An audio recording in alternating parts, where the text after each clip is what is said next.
আমার সঙ্গে আছেন বাংলাদেশের অন্যতম আহ, সফল স্থানীয় কোচ সোহেল ইসলাম। সোহেল ইসলাম ভাই, আপনাকে স্বাগত। কালকে অবভিয়াসলি একটা মূল টকিং পয়েন্ট হচ্ছে চ্যাম্পিয়ন্স ট্রফি। জি, কালকে বাংলাদেশ চ্যাম্পিয়ন্স ট্রফি শুরু করছে। প্রথম কথা হচ্ছে এই ম্যাচটা আপনি বাংলাদেশের চান্সটা কেমন দেখছেন? চান্স তো অবশ্যই আশাবাদী।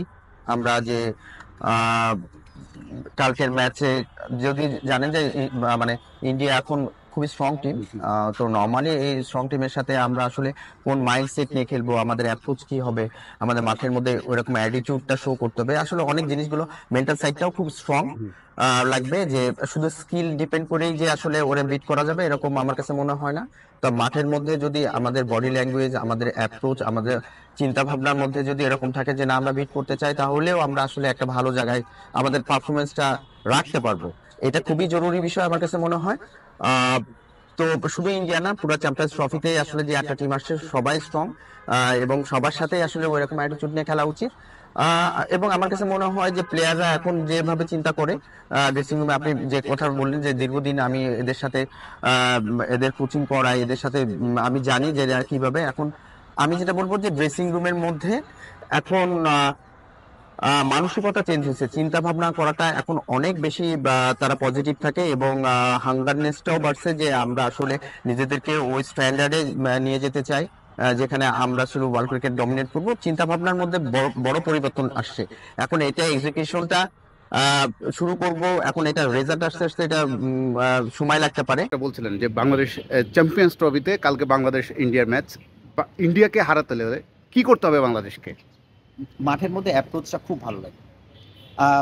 এবং আমরা যখন মাঠে এন্ট্রি নিব ড্রেসিং রুমের মধ্যে, এবং ড্রেসিং রুমের থেকে আমরা যখন বের হব, আহ, আমার কাছে মনে হয় যে শুধু আপনি যে স্কিল দিয়ে ওদেরকে হারাবেন বা মাঠের মধ্যে পারফর্ম করবেন, এই যে এই দুইটা জিনিস করার জন্য ইনহ্যান্স করে যে জিনিসটা, যেটা আমরা বলি যে বডি ল্যাঙ্গুয়েজ বা অ্যাটিটিউড, এই জিনিসগুলো আসলে সবার আমরা বিলিভ থাকতে হবে। এবং আমরা যখন ড্রেসিং রুমের মধ্যে ঢুকবো, আমরা সবাই এ ওরে ট্রাস্ট করব, এবং এটা আমরা বিলিভ করব যে না, আমাদের পক্ষে সম্ভব। আজকে এই দিনটা আমরা আসলে আমাদের করতে চাই, এবং এইটা করার জন্য আমাদের মাঠের মধ্যে যে পরিমাণ এফোর্ট দেওয়া দরকার, এবং মাঠে যে কম্বাইন্ডলি যে সবাইকে যে পরিমাণ ইয়েটা থাকবে, চেষ্টাটা থাকবে, এটার জন্য থাকবে। এটা হচ্ছে ফার্স্ট জিনিস। এটা যদি করতে পারি, এবং যে প্ল্যানটা তারা করছে, নিশ্চয়ই আমাদের টিমের কোচিং স্টাফ, ক্যাপ্টেন এবং প্লেয়াররা মিলে তো একটা টিম মিটিং হচ্ছে, এবং সেখানে তাদেরকে আটকানো বা তাদেরকে ফাঁদে ফেলার জন্য যে প্ল্যানগুলো করছে, স্ট্র্যাটেজি আমরা যেটা বলি, ওইটাতে আসলে আমরা সবাই ব্যাক করবো যেন ওইটা ঠিক মতো করতে পারি। আমার কাছে মনে হয় যে আমরা প্ল্যানে স্ট্রিক্ট থাকতে পারি, এবং এটা যদি লম্বা সময় ধরে ক্যারি করতে পারি, তাহলে আসলে রেজাল্ট আসা সম্ভব।